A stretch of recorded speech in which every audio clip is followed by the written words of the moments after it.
I think it's really easy when it comes to creating a B2B community for a vendor such as myself to say, let's spin up a Slack channel and invite our customers to it.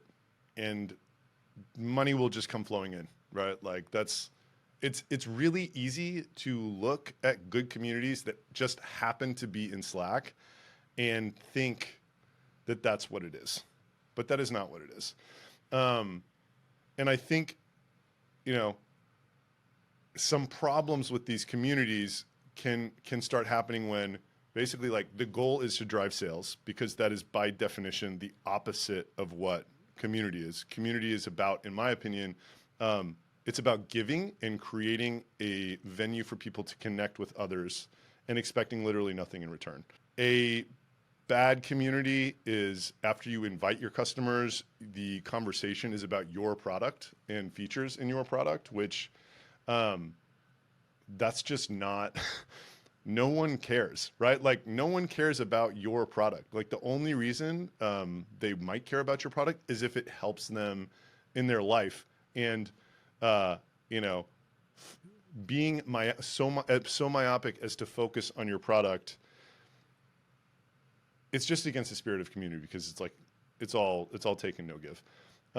Another problem can be when you have someone who is not the actual expert moderating, because there is a fluency in every ecosystem. There's a shared language among participants that an expert in that community who moderates a community needs to be able to speak if you want proper engagement, because I mean, that's just literally what it is, right? Like I couldn't moderate a direct consumer e-commerce community because I'm not a direct consumer e-commerce person. Very quickly, I learned that I couldn't speak their language. And that's just the reality of it. So I think that another problem with community can be actually the reporting structure inside of the company. So like if it rolls up into a revenue function, then inevitably somebody someday is going to be like, well, what revenues come out of the community the last, slap your time period on it, right? The answer is zero, right? Because it's like there's very little attributable revenue to the efforts that you're going to put into this. And every single time, the investors, the execs, whatever, they go to the person that they hired to like do all this great stuff that was like awesome and it was really gaining momentum. And they're like, okay, we're pulling back this year. We're going to do paid acquisition and like hire more SDRs. Like that is just what happens.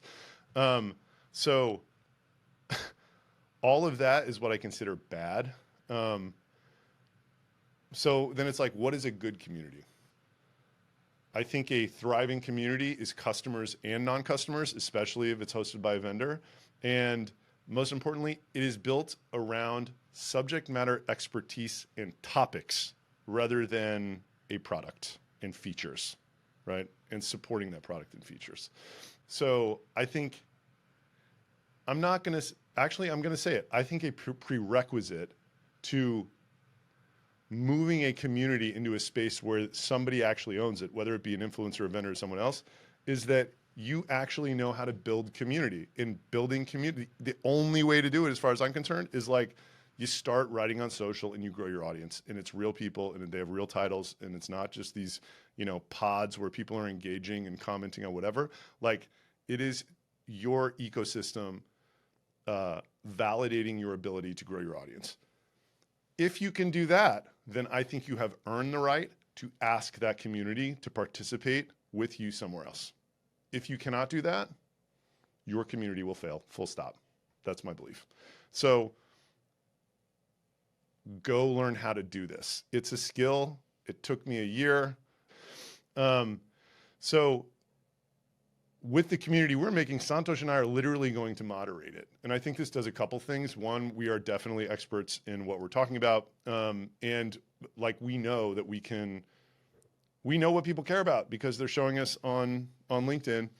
And another thing that this does is I actually think the access that we're giving to ourselves is part of the hook to get people to actually come off of LinkedIn and participate in what we're doing. So that's another thing. It would really help if there was access to someone or something that you are not getting elsewhere, because ultimately it's just like in the world of infinite opportunity, I mean, what specifically we're going to do is I'm going to provide access to our weekly full team strategy calls every single week, starting at right now where we're at $1,000 MRR. In all of my notes, it's a meeting that I run so that in a year you can look back and see at every given level, at every given time period, this is what our key metrics were, and this is what we were focused on. This is what worked, what didn't. I would have killed for that with any business that I was interested in. We're going to give you access to Santosh and I through an Ask Me Anything format. We're going to do, for our elite members, access to our LinkedIn planning sessions. And then we're going to do post teardowns for anybody that wants us to help them with their LinkedIn game. Because, I mean, as you know, I think this is like super important depending on, you know, what space you're in. And I would love to know what other things that people think that we should put in the space, because I'm also going to do a course of kind of philosophically everything Santosh and I believe about starting startups. So yeah, that's our plan. In my opinion, it meets the definition of a good community. I'm interested to see the reception it gets. I truly believe the two moats left are brand and community. And that's why I'm going all in on it in 2024. And that's what I'm going to do.